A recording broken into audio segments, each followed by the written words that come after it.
right. Yes, this is Indie Fireside, the show where we go in depth about an indie game, talk about the good and the bad, what was done well, what could have been done better, sometimes how it could have been done better, how it could have been done worse. Sometimes we go off topic into completely other different things that have to do with making games that this game reminds us of. It's just a fireside chat discussion about primarily one game and games in general to some extent. And today we are talking about Year Walk. I'm not sure when it was released. Do you know when it was released, Zach? 2013 on iOS, 2014 on PC. Okay. And it's by Simogo Games. And so, as usual, I always let everybody else talk first before I talk. And so I'm going to make Zach talk first. The first thing we always do is we talk about all of the good things about the game. And then later on, after we've buttered it up, then we go at it with a fork. So, Zach, what do you think? What do you think about Year Walk? So this is kind of like a game that teaches you about Swedish mythology, folklore, and I kind of like that. So it kind of had like this educational game vibe to it, but it was actually fun, which I think is a pretty high praise of this lot. I learned a lot about folklore from a different culture, and it was presented in a pretty cool way. Yeah, I agree. I think a lot of the learning was through reading the encyclopedia, but still, it's still cool in that way because you read the encyclopedia and then you get to play the scenarios that you've read about, so you know what's going on and kind of feel it's rather than just a bunch of dry reading. You read it and then you get to experience it to some extent. Right. So this is actually something which I've oftentimes thought about, which is it's like a shortcut to making a really powerful or moving piece of art is to piggyback onto either folklore or religion, and this kind of does both. And it's like a shortcut because you get to, there's a lot of world building which came out of religion and folklore that you get to just utilize just easily. And so this game, it does that quite well. Like you have this, because you actually literally have probably 1,000 years of like storytelling going into the world building here. It shows like that's in there. So in any sort of medium, I think that is a good shortcut to take if you can. Like if you're making a film or making a game or making anything, and they really utilize that quite well here. Right. Yeah, I agree. I saw that as well. And even to a better extent, like, so oftentimes like laying on religion or like, so laying like on sort of Christian blasphemy sort of religion, like a lot of horror movies do, you're kind of cheating there, you're being lazy, but this isn't being lazy because this is all new information for us, so you're able to relay that information to us. Right. So the world building, they did it, they just didn't have to build the world themselves, they just had to explain it to us. So I mean, there's a lot of work that went into this, and they executed it pretty well. Yeah, and it's my understanding, although I'm not I'm not sure if I'm correct about this, but it's my understanding from reading the encyclopedia in the game that maybe a lot of people in that country maybe don't know a lot of this folklore. Like it's older folklore that may have, a lot of it may have fell by the wayside in modern days. So if the information is to be believed, then this is sort of lost folklore. And so it's actually kind of doing like a service to the human race to catalog this information and feed it on to future generations. Right, and especially that culture as well. Right. Yeah. So I mean, that alone is like a really awesome thing to be doing in any medium, and this medium does it just fine. Yeah. What's that other game that does the folklore, but it's American folklore? We played it at GDC at one time. Oh yeah, no, I remember it, and actually I saw it recently. It was on sale during the Steam sale, and I almost picked it up. Shoot, Yeah, I almost picked it up. Yeah, no, but you're doing like this sort of hobo trip across America, and you pick up all this folklore stuff. Yeah, listening to the stories of everybody. Oh, it's made by Jonathan, whatever his name is, who did Gone Home. Oh, really? Yeah. Well, we met the guy who made it. That was the Gone Home guy? Yeah, that's the guy. Yeah. Okay, well that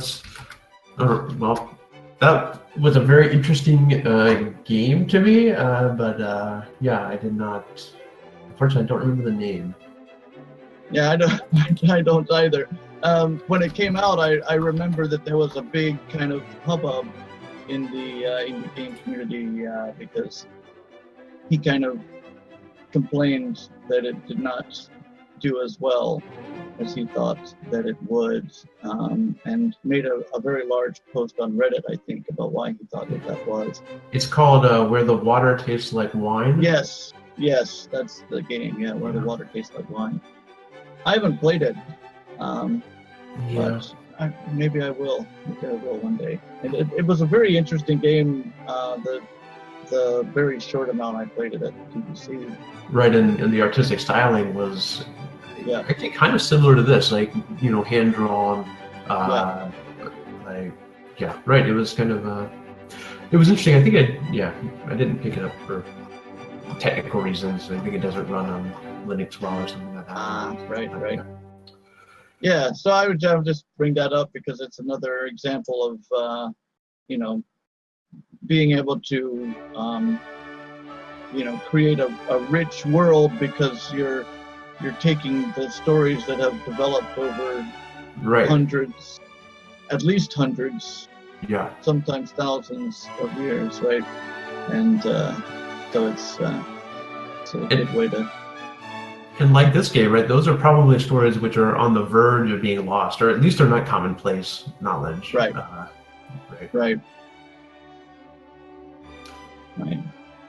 Oh man, I see that this webpage I found about this brings up American Gods, which is, that's off topic, but that's a really awesome television show. It's still going. Which is that's a Neil Gaiman book, which you might. That's off topic. I think I am aware of the book, but I haven't read it. I've only seen the television series video. Another thing that I wanted to say that was good about this game is that the diversity of the types of puzzles that you play, I thought was quite nice. It wasn't just kind of repeating the same sorts of puzzles over and over like some puzzle games do.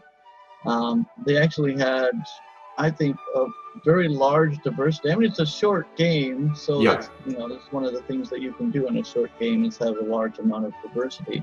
It took me, Steam says 2 hours, although I might have walked away a couple times. I think you could probably complete it in less than 2 hours if you really went at it full force, didn't get up from your seat.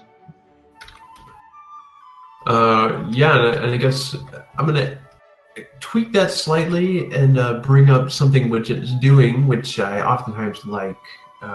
This game breaks I guess, the fourth wall of games a few times, Hmm. and Yeah. I like that oftentimes. I will revisit this in the things I didn't like section, but I in general like it when a game, a horror game, which is at least partly a horror game. Yeah. When they break the fourth wall and like say, they jostle you out of this like game playing trance that you're typically in when you play a game, and Hmm. say like take note Right. of what's happening. Like that's You a have really to. powerful thing to do. There are several points in this game when you have to, in order to solve the puzzle, you have to realize that this is a game. You can't become Right. immersed with the suspension of in suspension of disbelief. You have to realize, oh, I'm playing a game, so this is the solution. Right. Yeah. I don't know. I guess that's just kind of a clever game. You said this and you didn't seem negative about it. It does break the suspension of disbelief, which can probably be detracting to some people. But Yeah, yeah, but I mean, you can do that in a bad way, and you can do that in a good way. mhm. I mean, you remember like the Gary Shandling show way back in the day. You know, I really, really liked that show. Turn up my mic volume slightly, is what John says. How about now? How about now?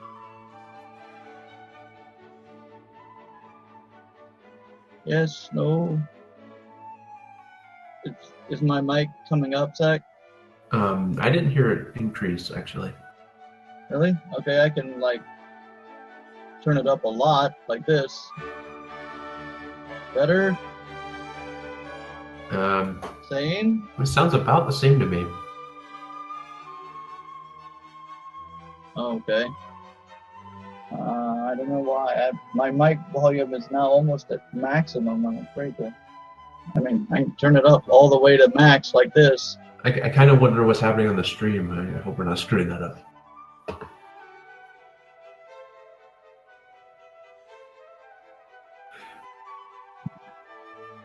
Okay.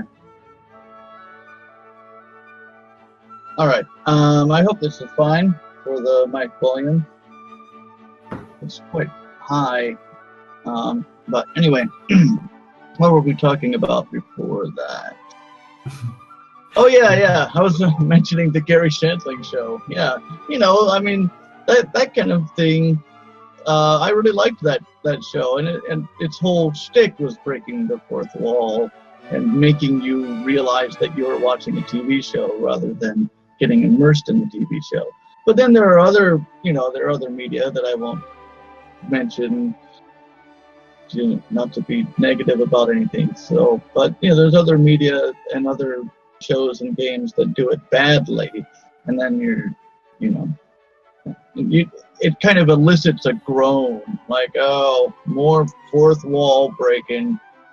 Yeah, I see what you're trying to do there. Yeah. Yeah.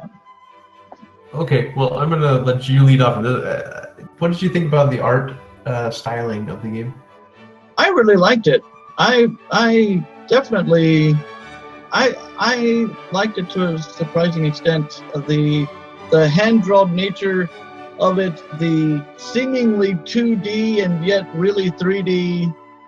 I mean, obviously it was each screen was 2D. It was a 2D plane, but they all existed in a 3D space, and then some objects were actually 3D objects, but they were of course orthographic projection, so it didn't look 3D. I mean, but when you moved them, you could tell that they were clearly 3D objects.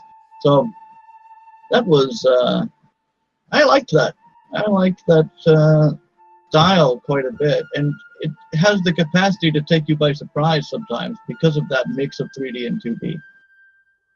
Yeah, sometimes 2D and 3D mix can be pretty bad in a game. And, sometimes, yeah. Yeah, it wasn't here, and I think the reason it wasn't here is because there were there's like a firm delineation between like 2D areas, and I think like when you went in, there's the doll that's hanging that would turn around. Like that was a like a 3D model, but that was distinct from like the 2D overworld, like not really overworld, but and the little hatch. The hatch you can open with the locks, right? That's 3D, and of course the church at the end, of course, was 3D, and maybe a few other things. Yeah, actually, the church was the one thing that was not clearly delineated, right? You go to the church, and then it looks like a 3D thing until you go left or right, and then it starts. It looks like a 2D thing. Oh, yes, then, that's right. Yeah. Right. But I liked that. That was it's fine. Yeah, it's good in a good way. I thought that was quite good.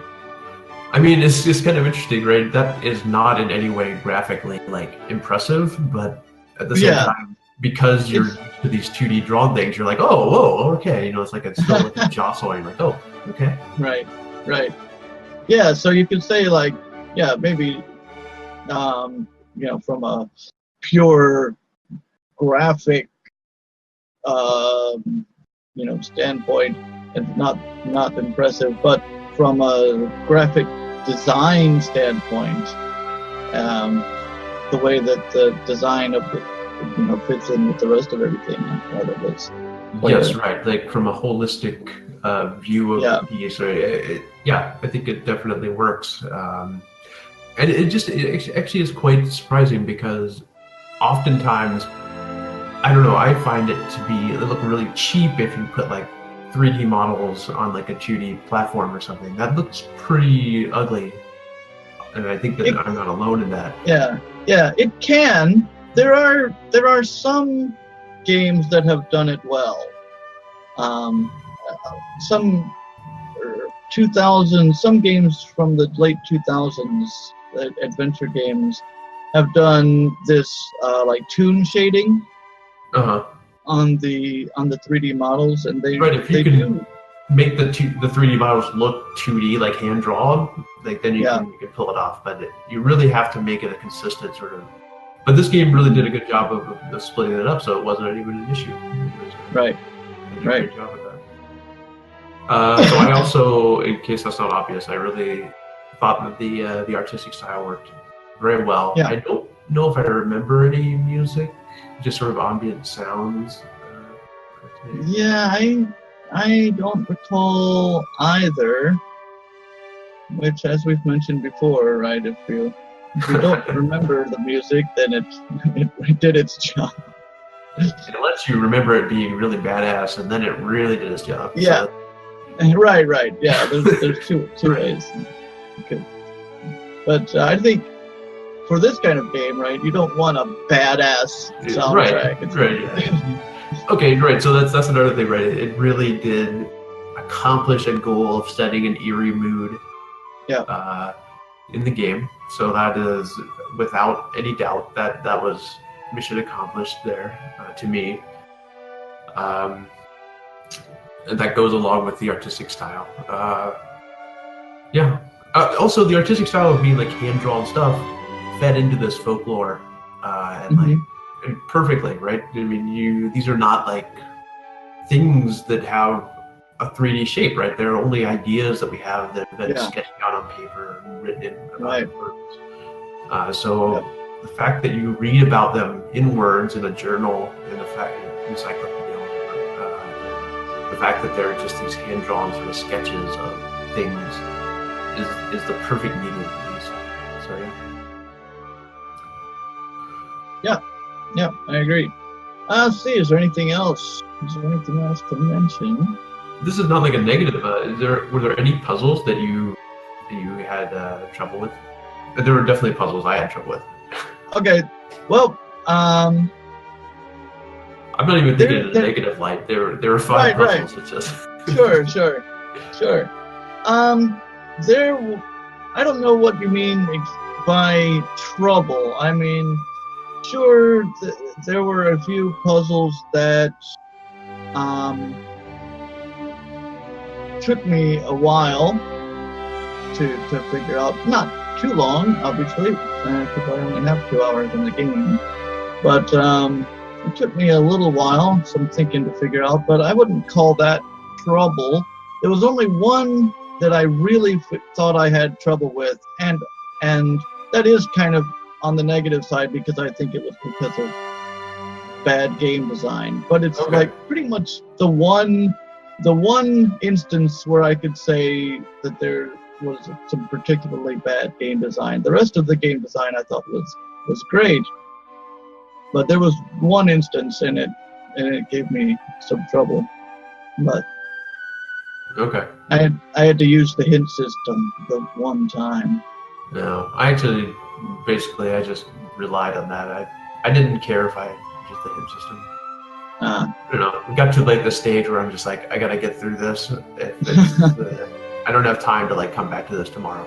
I don't have time to rack my brain on this. Right. But yeah, speaking of the puzzles, I thought, I guess I mentioned before, that I thought they were quite well done. Large diversity of solutions to them, and they seem to flow naturally from one to the other.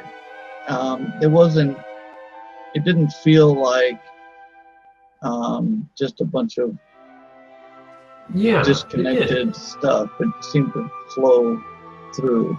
Now that I think about it, it really did, didn't it? Yeah. Another thing is, I never felt like I went off that cliff where like you think you solved everything and you don't know what to do next. I've never hit that with this. I mean, it's a short game, so that's not a huge thing to say, but like, there's always like, here's what I do next. I'm pretty sure I know I need to work with this. But again, there's only like 4 things, 4 boxes, whatever things you need to deal with in this. Yeah, Brook Horse, the Ghost, the Raven.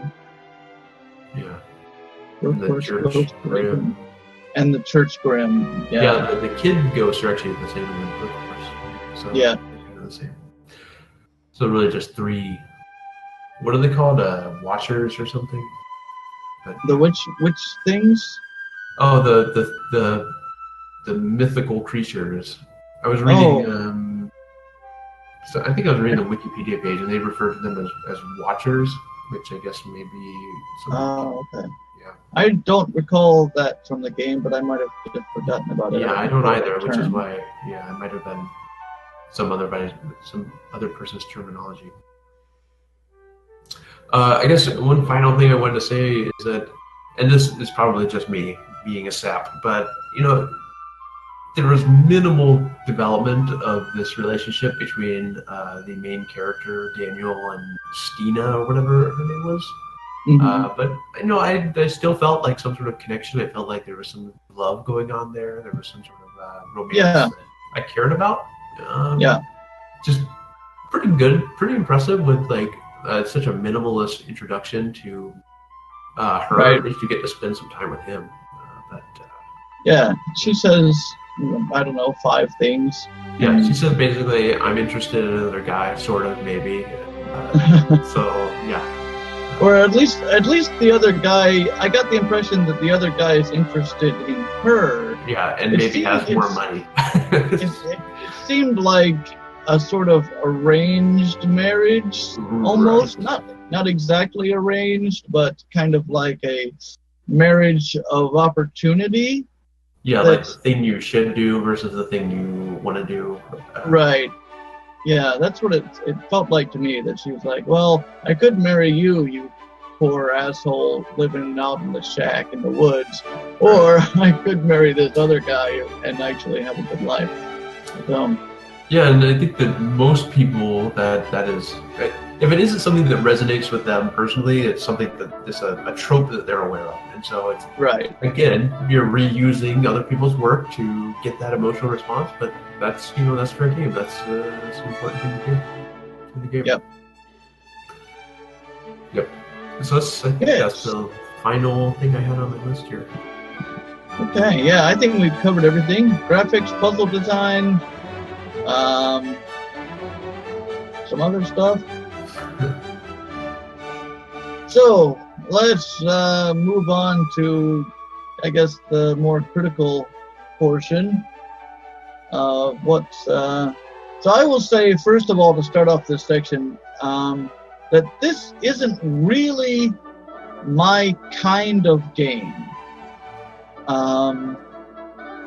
I enjoyed this game, but I kind of enjoyed it to a surprising extent. But still, it's not a game that I would generally decide to play on my own.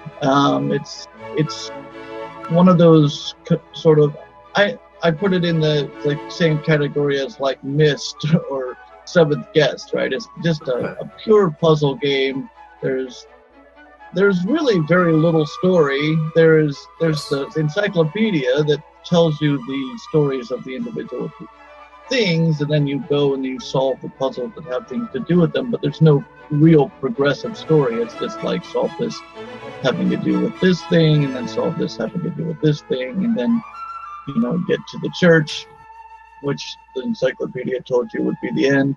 And so I'll just start off by saying that even though I did enjoy this game more than I would have thought I would have enjoyed a game of this type, it's not the type of game that I tend to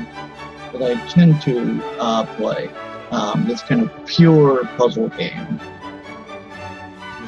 Okay, right. So I actually will say, if you're willing to accept like the meta story as part of the story, like the plot, I guess, of this, then I think there is something here.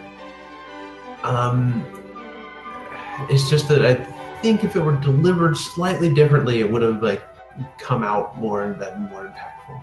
So I guess a few things to bring up is, I guess, first off, the blanket statement of this whole thing that we're doing here is we look at a game, we play the game, and then we try and nitpick things we don't like about it. I think all in all, I liked this game. I said I liked it as well. You gotta find the stuff that you're gonna fix it, and so I think this is a good game in the blanket statement, because everything I'm gonna say is they did a decent job, but I wish they had done this to make it better. So that's me saying, right, I'm excited about what they attempted to do, and I wish it would have been the thing which I really wanted if they had done this slightly different thing. Right. So I think that overall that's pretty awesome. But so another thing to keep in mind, that apparently this was originally written to be a film. Right. This was a film script that they wrote. And one of the guys who was writing it was a developer, and he sort of floated this idea that they should transition it into a game. And so then over the course of a long period of time, they rewrote the entire thing and morphed it into this iOS game. Basically just keeping the beginning and ending the same. And from that, I kind of imagine that the beginning was the beginning we saw, and then the ending is the extended ending, which I assume you got to.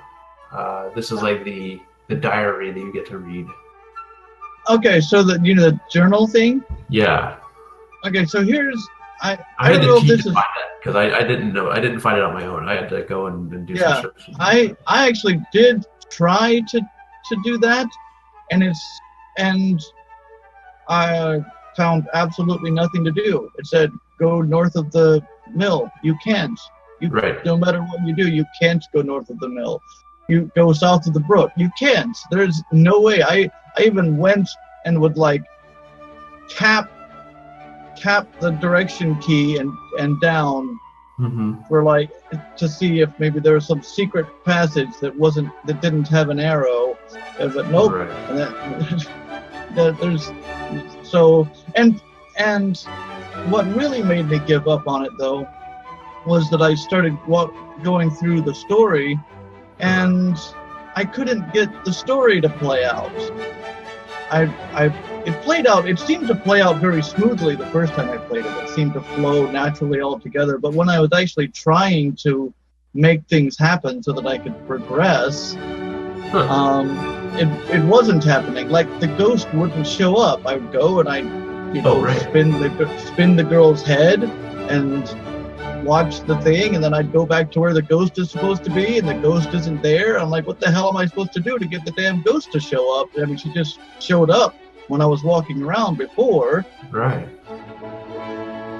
And so I was like, well, screw this. So I did not. Yeah. Did not get to the ultimate ending. So I'll bring this up or sooner than I would have, which is so this game like broke the fourth wall, but it did it, and I need more clues that I need to go outside of the normal gameplay rules in order to in order for it to work. You know, like if you're gonna say I need to like spin around in my chair to make this work. Another example of this is like in Sword and Sorcery, which I don't know if you've ever played. I don't think so, although it seems like something I might have played very shortly at some point a long time ago, but I'm not sure if I have or not. You should probably play it at one point, but there's a puzzle in the game, and okay, this is kind of spoilery. Well, that's fine. This is Indie Fireside. Spoil all you want. It's like a different game, but everyone that probably is listening has played it. You haven't. Okay, but let's say there is an alternative solution for one of the puzzles in the game, where you need there to be a full moon for this thing to happen. Mm-hmm.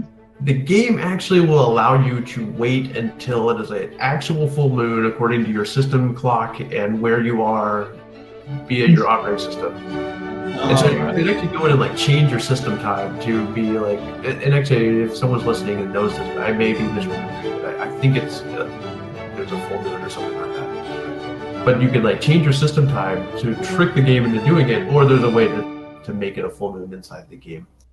But, or you can just wait for it to be a full moon and do it.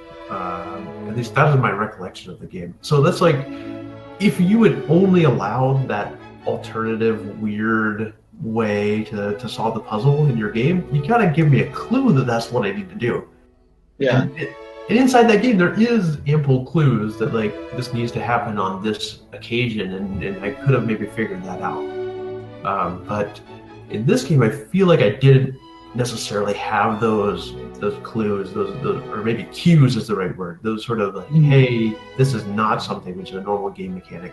This game doesn't have normal mechanics. This is like a ridiculous, crazy game where you need to like check a book out from the library or something, where you scribble something. I don't know. It's like in the real world, in meat space, you need to do something.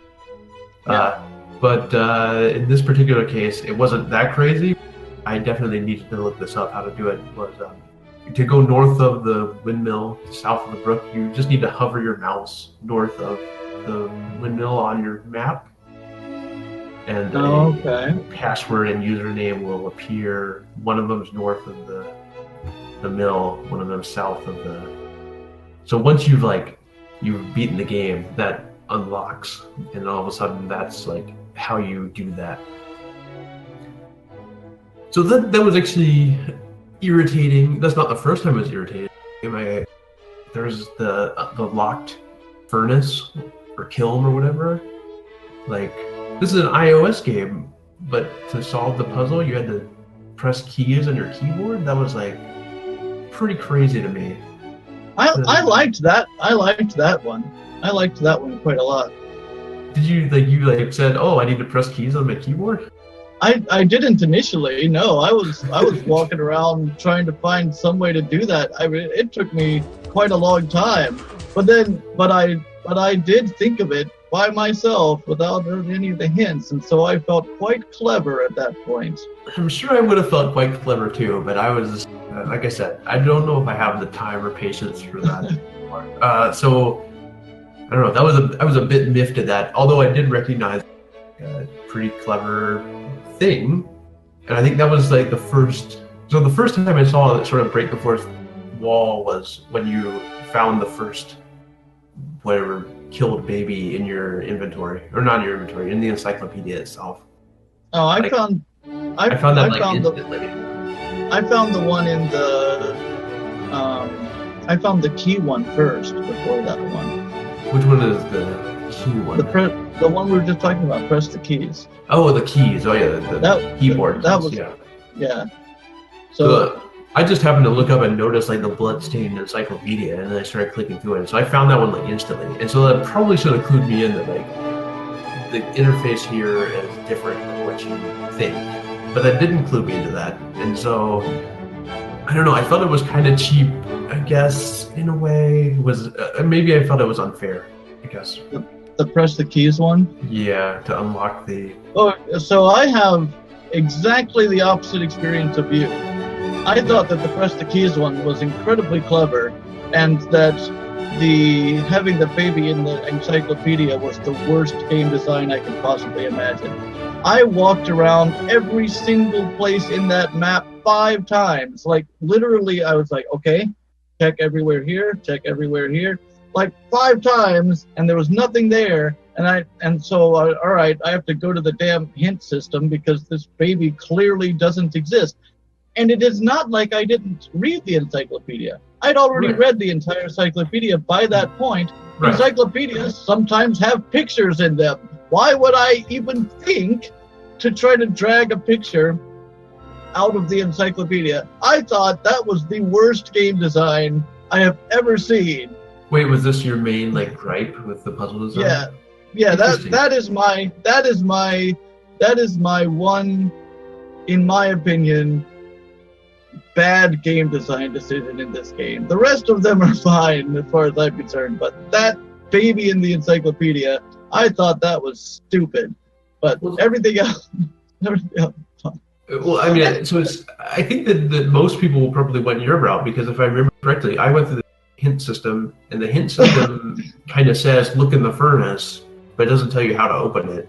But then it also says look in the encyclopedia. Once you say look in the encyclopedia, you can figure it out, right? Because it's completely different. It's like all creepy. But it also I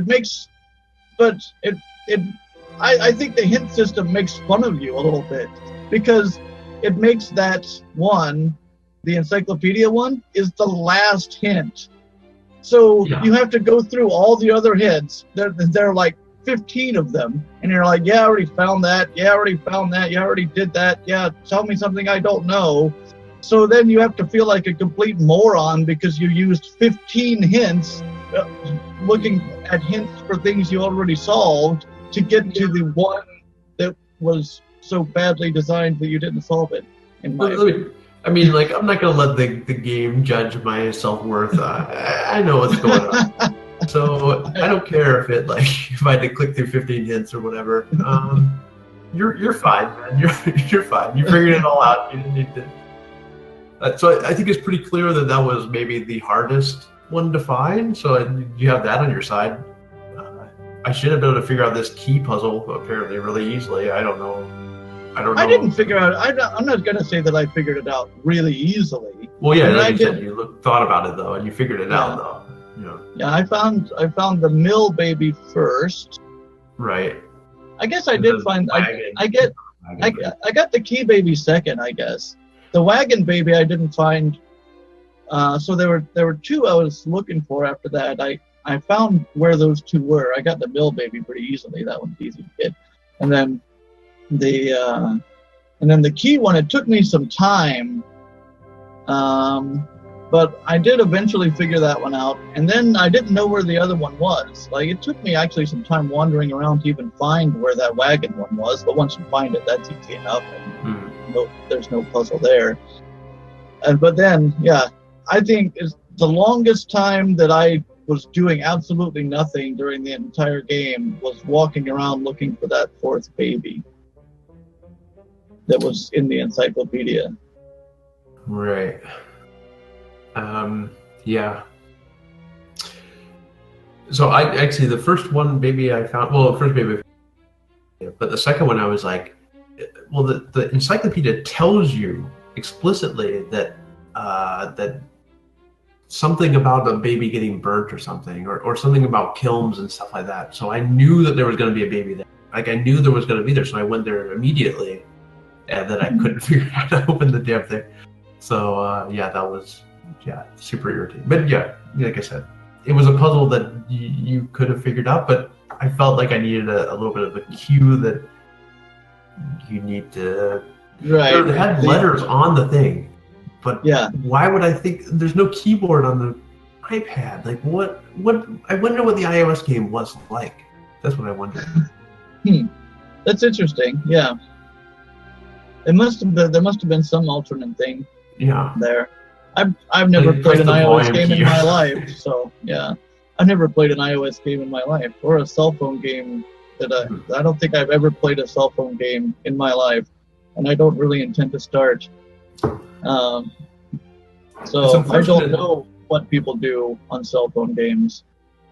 It's unfortunate that you didn't find the area, the username and password, basically, for the journal. I mean, I gave it a good shot. I gave it enough of a shot that I thought that it wasn't really that I wasn't able to go up or down. It was mainly the fact that I wasn't able to even progress in the game. Like, I couldn't figure out even how to make that witch come.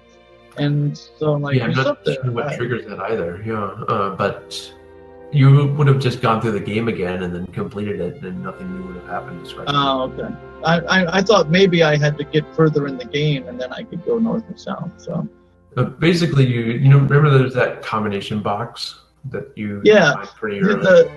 The telephone dial. Yeah. So basically, the journal gives. I figured it had something to do with that. The telephone. The combination for that thing. Yeah. So then you can open that up and you get. So actually, it's kind of an important part of the game. I think that it's not. It adds significantly to the depth of the game. But in short language, you read this diary of this guy in modern day who's researching year walks. Oh, okay. And it's kind of like this: if you observe it, then you are somehow cursed, basically, that sort of thing. So if you research it, then and you attempt to do this year walk, it's sort of like a curse that will damn you, sort of thing going on. I see. And so this person starts researching Daniel, which is our main we play, and finds that he kills Stina, which we learn about at the end of the meeting. Right, I figured that. Yeah. Because she's going to marry this other dude, right? Right. And so he's like a university professor who is researching these folklore, year walks, and he basically goes mad, which is somewhat chronicled in this journal, and decides he's going to go on this year walk to essentially protect or stop Stina from dying. This is all written. This is all just written. Okay. So I mean, you can take some solace in that. There's no game. Basically, it's just like words, and so you basically get the combination for this box, which you then can open as Daniel, and then find the the items which were left for you by this future researcher, which effectively say, "Hey, here's a knife. Go kill yourself because you're going to kill this woman you love." But then it's left unclear whether he actually kills himself or uses that knife to kill Stina. I don't know. That's basically the end. Since you didn't see that, you should at least know that. That's kind of a little bit more depth in there. Mm-hmm. You can imagine if this were like a film, if this were a screenplay, you can imagine how that might intertwine. And that's one of the main criticisms I have, is that could they have found a way to intertwine those two stories in the first playthrough so that you have that those two things there? I mean, that would have been an epic game to me, to have that time. Right. But I think. Yeah, I agree that would have been a nice mechanic. I'm not sure that would have accomplished what they were setting out to accomplish. Yeah, maybe it would have been a Exactly, completely though. different game, and maybe it would have been like not not good. But yeah. Yep. Let's see. What else can we say besides that damn encyclopedia baby puzzle, which I hate? Is there anything else that I could say negative about this game? I mean, just that it's not really my style of game, but that's not really negative. That's just a personal preference. Well, I mean, one thing you can say along those lines is that I think it's exactly along those lines, is that the puzzles weren't intertwined with the lore; they were distinct, which is, I think, your complaint, right? That yeah, they were just weren't tied to the story, or the minimal story. Right. There. Right. Yeah. Right. It's like Myst or Seventh Guest. Like there is some tacked on story, but the gameplay is just puzzles.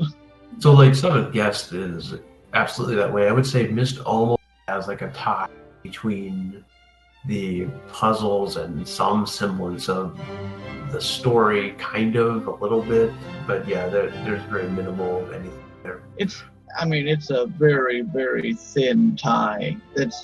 Myst is just solve puzzles and then see some story and then solve more puzzles. So in this game, at least, it is the style, and Seventh Guest had this as well, right? So the style is matching in the puzzle and the gameplay, but that is basically it. Yeah. Yeah, which is unfortunate. But I guess there is the puzzle. But it's done well, though. It's done well. Yeah. I have to admit. Sometimes it's kind of, this isn't really a puzzle, but I guess I want to say there is a gameplay element where you say, all right, I need to do this next thing, and this knowledge from the encyclopedia, like when I'm done with, I've forgotten what her name was, the lady, the huntress. Oh, yeah, Huldra or I don't know. Yeah. Right, even with her, like there was Huldra. Yeah, you're right, Huldra, I think. Anyway, there was like the song singing, like matching the notes, matching the pitch puzzle, right there. That's you knew that was like a thing which was related to her. You knew that there was this thing about giving blood freely, so you kind of knew the story going through that.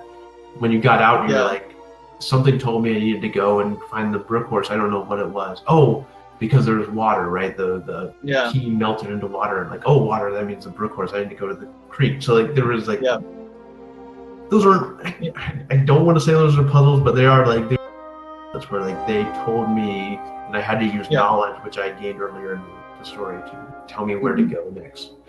And so that was good, right? That was actually tying more into the gameplay, which that's great stuff. Yeah. I guess one thing that I just thought of that I wanted to mention on the slightly more negative side is the few times when this game tries to be a horror game. It's weird. You mean because they're just jump scares? Yeah, it's just like, I mean, it's this game of kind of like discovery and puzzle solving, and yeah, it's a little creepy, but and then suddenly there's just like this jump scare, like maybe 3 times, 4 times during the course of the game. It just comes out of nowhere. It's like it's not the right tone for this game. Right. In fact, maybe the only time it was the right tone was with the Huldra, that like you knew that you had to like give some sort of sacrifice to her. Right. But yeah, I mean, I feel like creepy, kind of random. Creepy was what they should have just stuck with the entire time.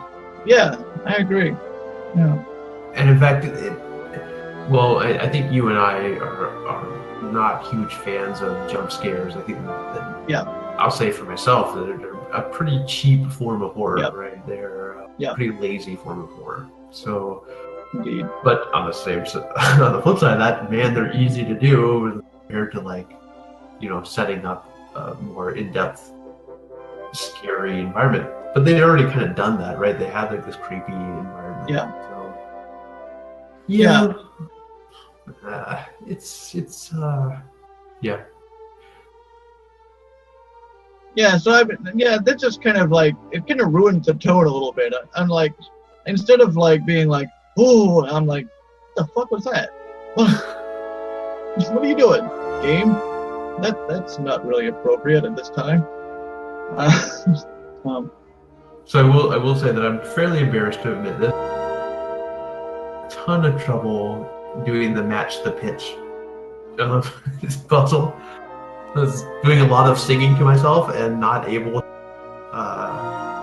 match the pitch of the passageways with the song that was in the background, like the I guess the right. chant, not really chanting, just sort of like monotonous drone in the background. Mm-hmm. I guess maybe so I'm you more can, tone deaf than I thought. Oh, you can brute force that puzzle really easily. There's only four screens. Oh yes, that's right. So I basically got through. I had to eventually start writing stuff down. I feel like that's kind of a failure, but you should just be able to hear that in your head, be able to like hum it and make sure it sounds right. Oh well.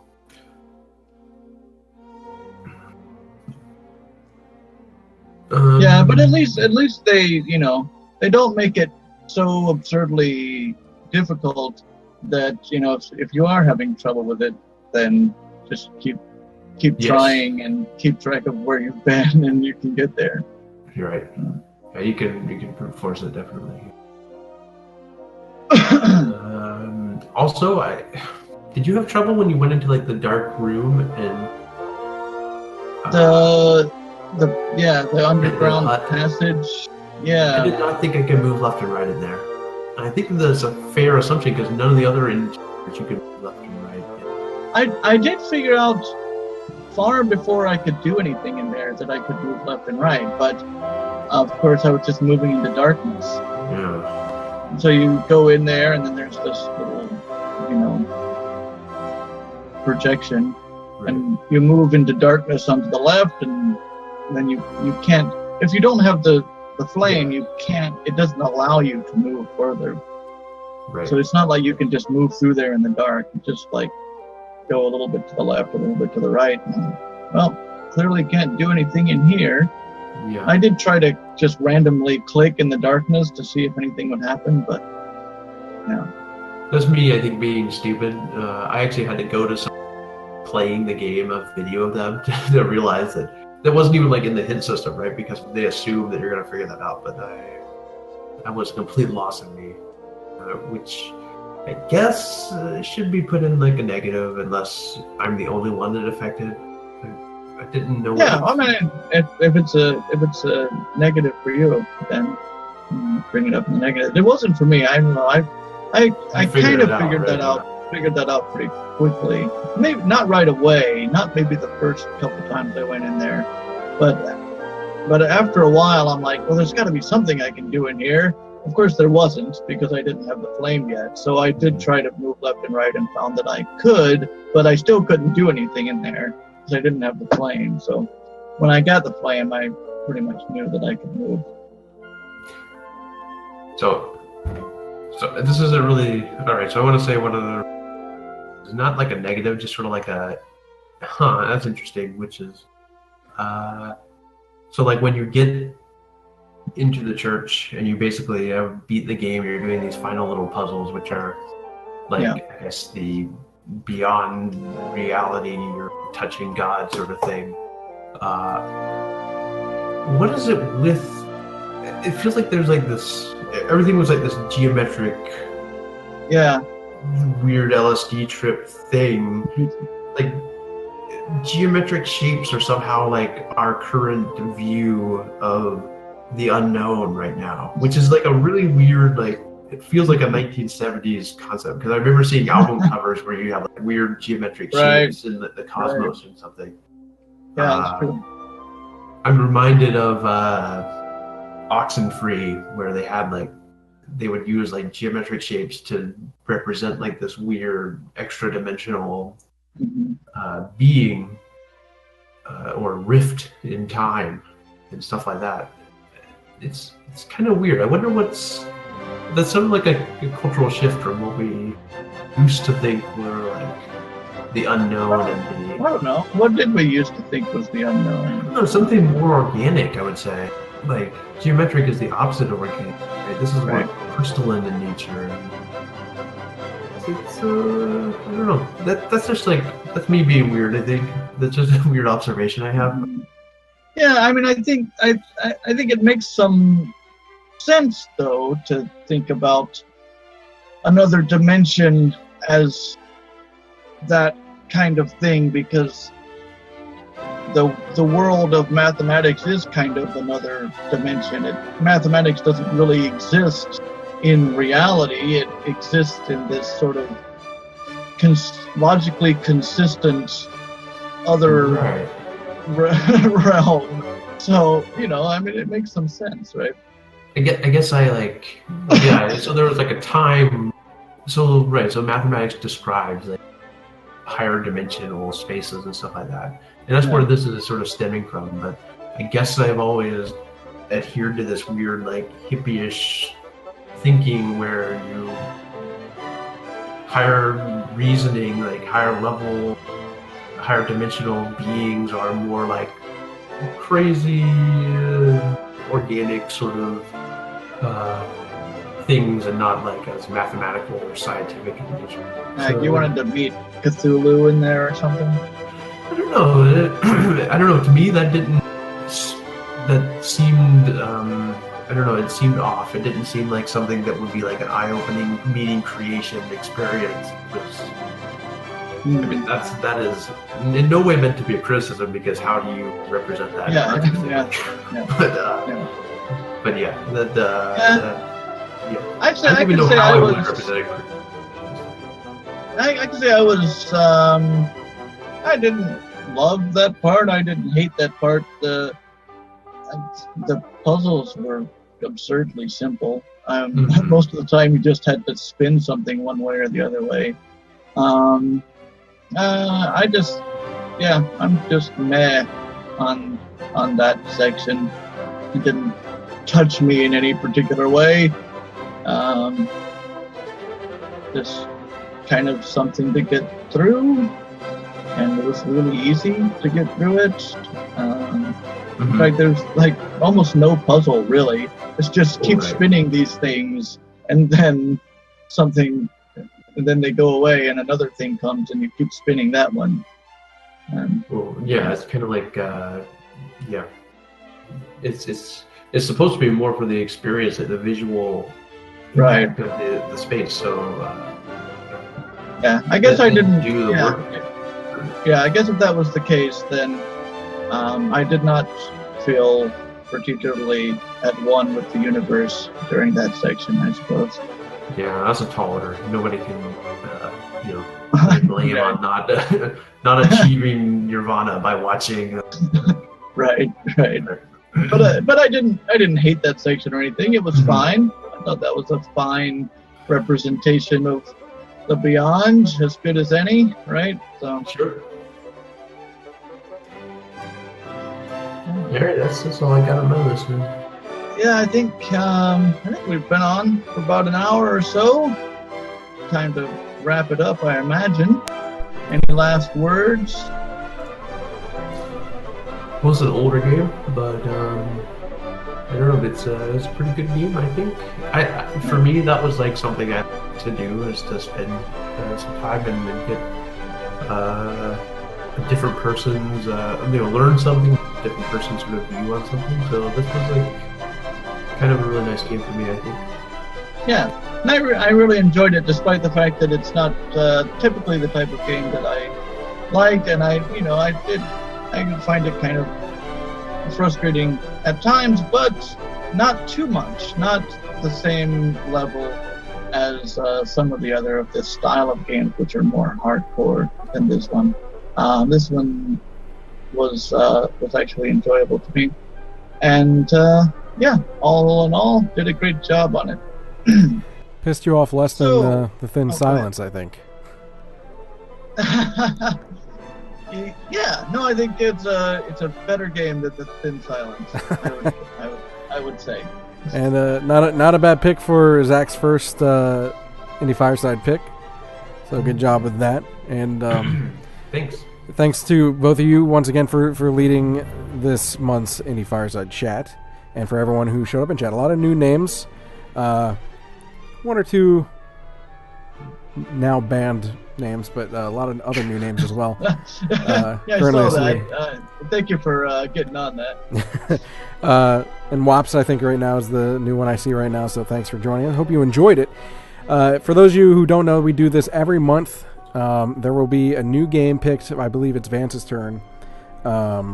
Yes, it is. This coming month. So on the 1st, sometime on the 1st, Vance will announce in our Discord, which you can find that link below the stream here, or if you're watching a recorded version, there will be a link in the description, that you can join and get the announcement and play the game, and maybe even join us next month, because we pick it at the beginning of the month. You have the whole month to play it. It's always a cheaper game, under $10, and then the last Friday of every month, we talk about it in depth, much like we did, or I should say, they did tonight.